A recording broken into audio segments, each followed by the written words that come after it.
भगत शिरोमणि धन्ना जी की थोड़ी सी ताकत और लगा दो। भगत शिरोमणि धन्ना जी की,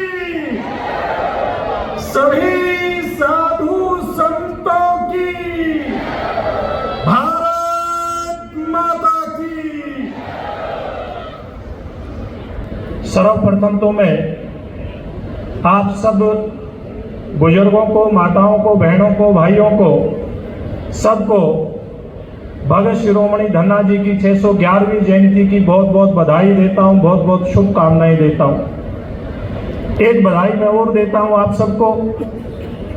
18 अप्रैल 2025 को विश्व धरोहर दिवस के अवसर पर भारतीय हमारी सनातन संस्कृति के प्रतीक हमारे महान ग्रंथ भगवत गीता जी और भरत मुनि रचित नाट्य शास्त्र को memory of the world register में शामिल किया गया है।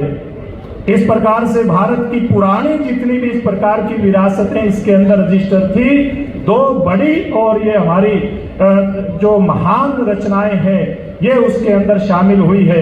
एक बार हमारी संस्कृति के लिए जिसका दुनिया के अंदर डंका बज रहा है, जोरदार तालियां आप सबके माध्यम से मैं चाहूंगा, क्योंकि इस प्रकार के कार्यक्रम होते हैं और मैं इस प्रकार के कार्यक्रम के माध्यम से और खास करके इस कार्यक्रम के माध्यम से जो एक सिलसिला शुरू हुआ था हरियाणा की पूर्व में जो सरकार 2014 में बनी थी आदरणीय मुख्यमंत्री मनोहर लाल जी के नेतृत्व में, उस सरकार में यहाँ उस समय के मंत्री भी बैठे हैं, वर्तमान के मंत्रीगण भी बैठे हैं, इन सब ने मिलकर के एक योजना बनाई थी कि हमारे जितने भी संत महात्मा महान पुरुष हुए हैं जिनसे हमें प्रेरणा मिलती है, उनकी जयंतियां सरकारी सत्र पे मनानी चाहिए। और उस सिलसिले को हमारे बहुत ही लोकप्रिय मुख्यमंत्री आदरणीय नायब सिंह सैनी जी ने आगे बढ़ाने का काम किया है। एक बार जोरदार तालियां हमारे मुख्यमंत्री जी के लिए।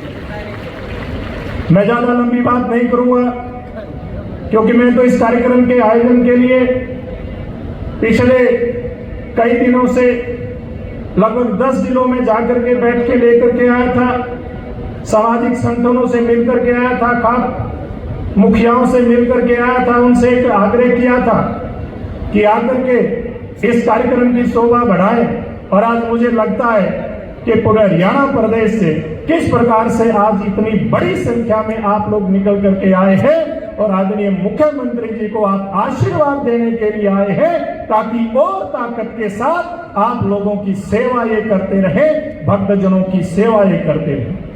धन्ना भगत जी के बारे में मेरे से पूर्व में बहुत सारे वक्ताओं ने बताया है।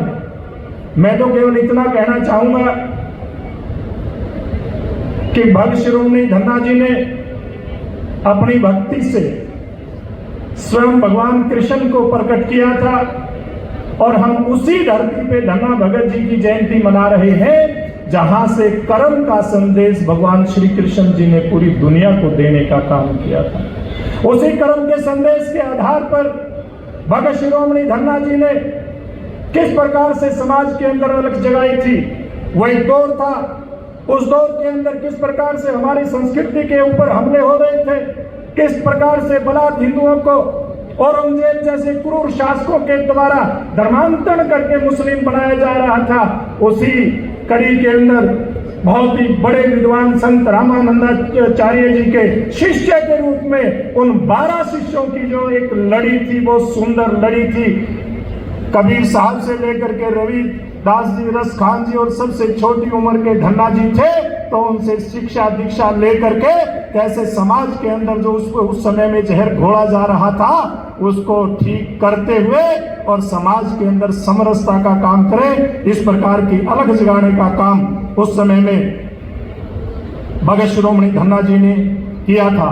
और एक उन्होंने बहुत बड़ी एक बात स्थापित समाज के अंदर की थी कि भगवान तो दाता है, जो भी प्रभु से मांगेंगे देंगे।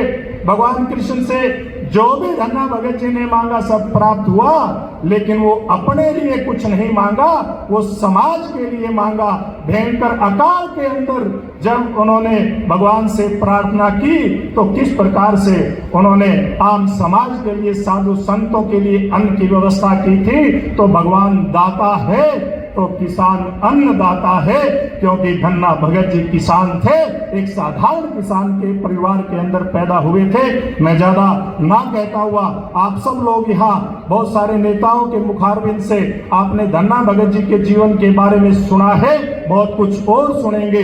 मैं तो एक बात कहना चाहूंगा, जितने भी संत महात्मा हुए हैं सब समाज को जोड़ने का काम करते हैं। आइए हम सब मिलकर के धन्ना भगत जी की जयंती के अवसर पर एक संकल्प लेकर के जाएं। चाहे कितने भी राजनीतिक लोग आकर के समाज के बंटवारे का प्रयास करते हो, चाहे वो जाति के आधार पर, चाहे धर्म के आधार पर, हम धन्ना भगत जी की इस जयंती के अंदर संकल्प लेकर के जाएंगे। उनके जीवन का हम प्रचार करेंगे, उनके जीवन मूल्यों को नीचे तक लेकर के जाएंगे और ऐसे लोग समाज तोड़क लोगों को मुंह तोड़ जवाब देंगे।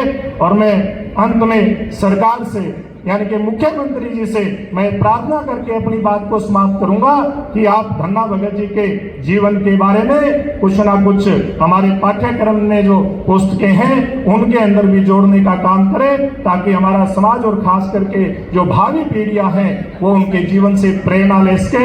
एक बार फिर मैं आपसे जोर से जयकारा चाहूंगा कि धन्ना भगत जी के का जयकारा आप लोग जोर से बोलेंगे, बोल धन्ना भगत जी की।